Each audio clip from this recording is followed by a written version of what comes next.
Hey Gator fans, I hope you had a great time celebrating National Signing Day or National Early Signing Day. It's really the real one, the one that happens in December. Not going to be nearly as much action as this. It was really an exciting day for the Gators, a good day for the Gators. I think really the only, person probably that we signed that we were a little unsure if maybe there was going to be a last second flip would have been Laganza Hayward. Hayward is 6'1", 200-pound safety. He is ranked as the 53rd recruit in the country by on3.com. He's from Lyons, Georgia, and was an absolute star at Toombs County High School. He is the number 3 player in the state of Georgia, according to On3. He had 32 tackles, 8 pass breakups, and an interception as a senior. And he is, incredibly highly touted, highly recruited. Georgia made a really huge push for him at the end. And so it was great that the Gators were able to get him to put pen to paper, because I know the Bulldogs really were hoping to keep him home in the state of Georgia. We talk all the time on this channel about how important it is to beat out your rivals for recruits. And that's exactly what happened with Hayward. Georgia really did want him. So it's a big pickup. He is the second highly touted safety to sign with the Gators yesterday. He joined Drake Stubbs out of Jacksonville Mandarin High School. That was another really big pickup for the Gators. We knew that he was flipping to the Gators. That had happened last week. But, the fact that, again, the pen is to paper is important, because as we know, we even found out yesterday, these kids go back and forth and change their mind. Somebody that did that was Dallas Wilson. This is a incredibly highly rated 5-star wide receiver who has been committed to Oregon for a long period of time. In the past 24 hours, there was a lot of momentum and steam building up that he was going to be flipping to the Gators. In fact, 3 different sports writers crystal balled him to Florida.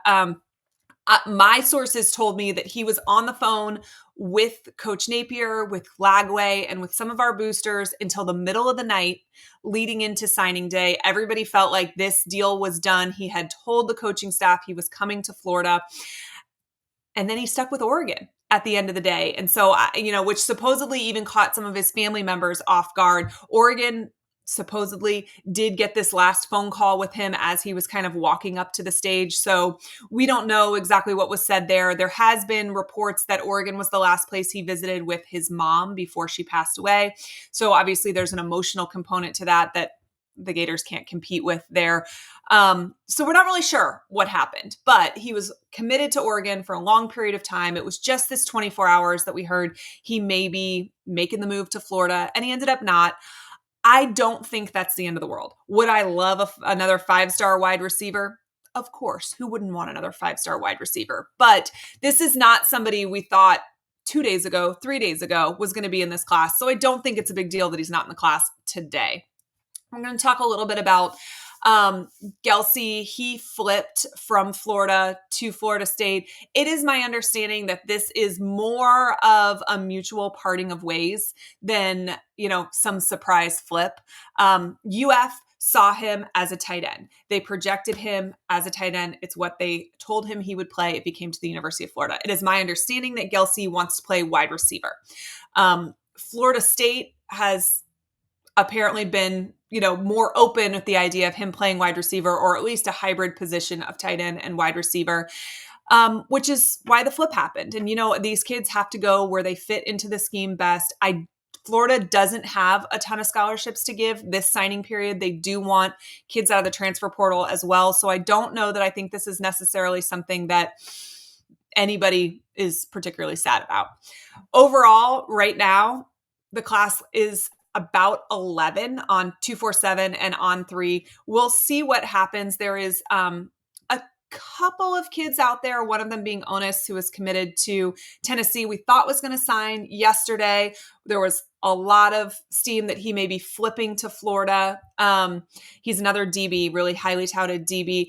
Didn't happen, but he didn't sign anywhere. So obviously if he signs and comes to Florida, that would bump this class up a little bit. There will still be a few stragglers that sign in December that can change this rankings kind of across the board, not just for Florida. But for the most part, Florida's going to be sitting at probably 10 or 11. And honestly, think about the last 2.5 weeks.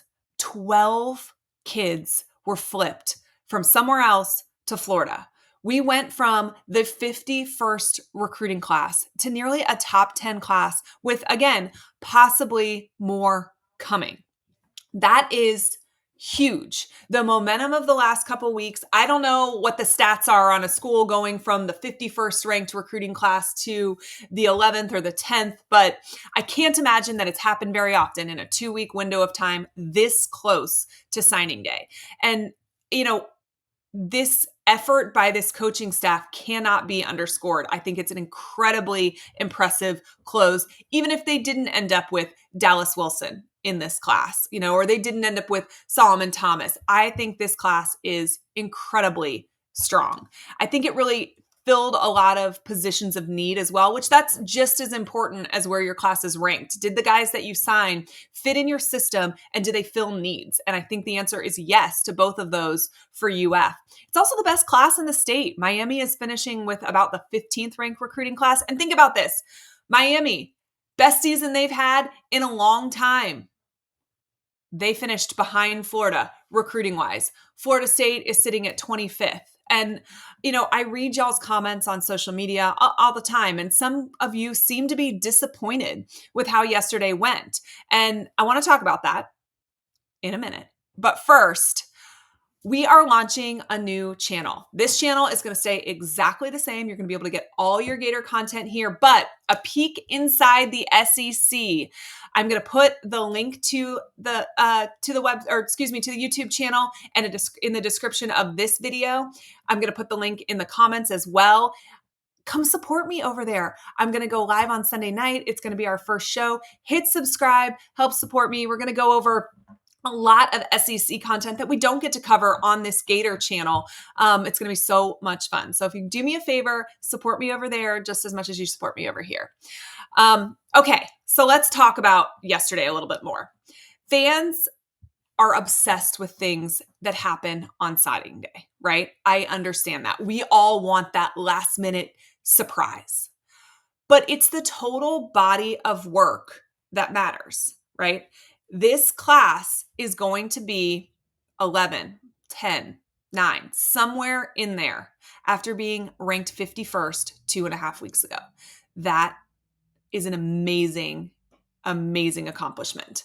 And like I said a few minutes ago, we may end up with onus in this class. That would boost the class ranking a little bit. And overall, I just think this was a really good close for this staff. We talk on this channel all the time about how hard it is to out-recruit your record.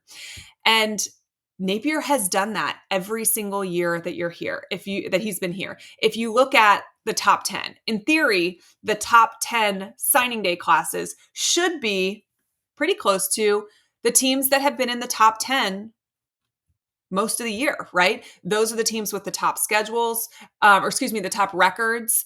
That should be kind of your equivalent. Florida hasn't even sniffed the top 25 this year, right? But they are going to finish with a class ranked either right outside of or right at the bottom of the top 10. That's out recruiting your record.